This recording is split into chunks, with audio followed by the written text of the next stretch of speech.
Oakland, birthplace of popsicles, fantasy football, and me. It's also the birthplace of Comicon Oakland.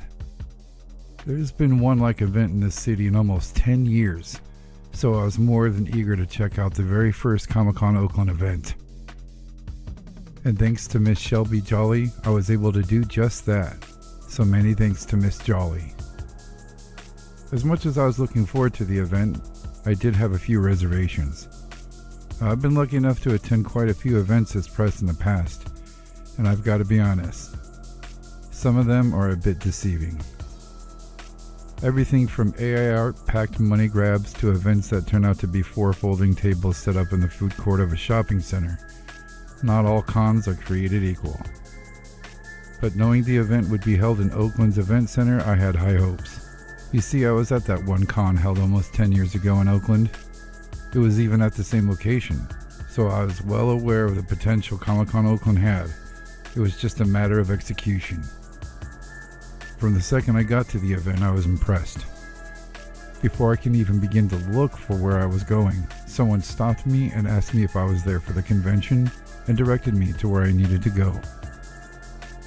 Getting my pass was as fast as it was easy. As I approached the entrance to the convention, I got a bit nervous. Mike and I are pretty hardcore comic book collectors, but we're also fans of convention themselves. We go to every convention that we can, all and any.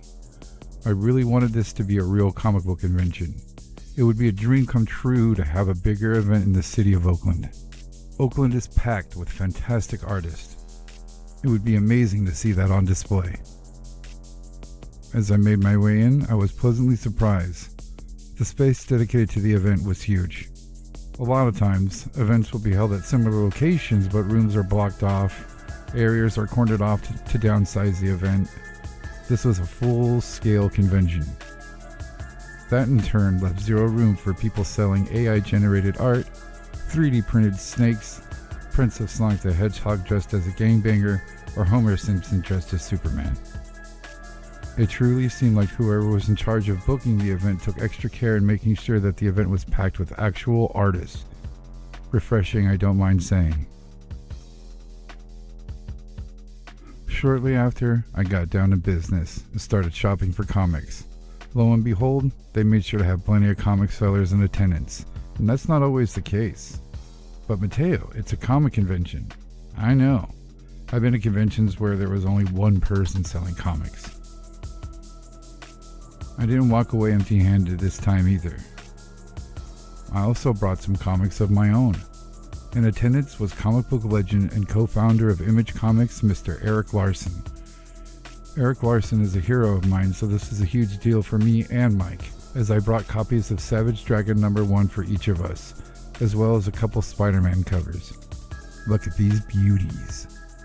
I'm always blown away how kind and appreciative some comic creators can be. Mr. Larson was no exception. Also in attendance was Pablo Villalobos, who recently did a cover for Absolute Bam Bam #8. I got a few really cool prints for him to sign. I spent the rest of my time walking around kinda just watching the convention itself. And I have to say the convention was a success in every way. Cosplayers cosplaying, nice and friendly comic book sellers, and enthusiastic artists. Look out, Oakland. We've got a full-blown convention on our hands. And I, for one, won't miss it the next time it comes around.